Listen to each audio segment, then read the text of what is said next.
ಪ್ರಾಚೀನ ಶತ್ರುಸ್ತಂಭನ ತಂತ್ರ ಅತ್ಯಂತ ರಹಸ್ಯ ವಿಧಾನ. ಅರ್ಧರಾತ್ರಿ ಸಮಯ, ಗಡಿಯಾರ 12 ದಾಟಿದ ಮೇಲೆ, ಸಂಪೂರ್ಣ ಜಗತ್ತು ನಿದ್ರೆಯಲ್ಲಿರುವ ಕ್ಷಣ. ಆ ಸಮಯದಲ್ಲಿ ತಂತ್ರದ ರಹಸ್ಯ ಬಾಗಿಲು ತೆರೆದುಕೊಳ್ಳುತ್ತದೆ. ನೀನು ಒಬ್ಬನೇ ದಕ್ಷಿಣ ದಿಕ್ಕಿಗೆ ಮುಖ ಮಾಡಿ ಕುಳಿತುಕೊಳ್ಳಬೇಕು.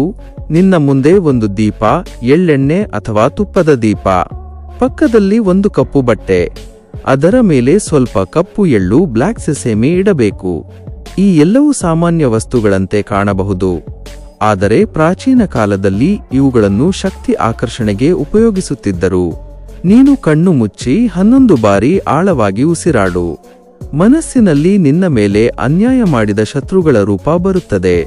ಆದರೆ ಕೋಪವಿಲ್ಲ, ಭಯವಿಲ್ಲ, ಕೇವಲ ನ್ಯಾಯ ಎಂಬ ಭಾವನೆ ಮಾತ್ರ ಇರಬೇಕು. ಈಗ ನಿಧಾನವಾಗಿ ಮಂತ್ರವನ್ನು ಪ್ರಾರಂಭಿಸು. ಓ ಹ್ಲೀಂ ಬಗಲಾಮುಖಿ ಸರ್ವದುಷ್ಟಾನ ವಾಚ ಮುಖಂ ಪದಂ ಸ್ತಂಭಯ ಜಿವ ಕೀಲಯ ಬುದ್ಧಿಂ ವಿನಾಶಯ ಹ್ಲೀಂ ಓ ಸ್ವಾಹ. ಓಂ ಹ್ಲೀಂ ಬಗಲಾಮುಖಿ ಸರ್ವ ದುಷ್ಟನಂ ಸ್ತಂಭಯ ಕೀಲಾಯ ವಿನಾಶಾಯ. ಈ ಮಂತ್ರವನ್ನು 108 ಬಾರಿ ಜಪಿಸಬೇಕು. ಪ್ರತಿ ಬಾರಿ ಹ್ಲೀಂ ಅನ್ನೋ ಶಬ್ದ ಉಚ್ಚರಿಸಿದಾಗ ನಿನ್ನ ಶತ್ರುಗಳ ಚಲನೆ ನಿಧಾನವಾಗಿ ಸ್ಥಗಿತವಾಗುತ್ತದೆ. ಅವರು ನಿನ್ನ ವಿರುದ್ಧ ಮಾತಾಡೋ ಶಕ್ತಿ ಕಳೆದುಕೊಳ್ಳುತ್ತಾರೆ.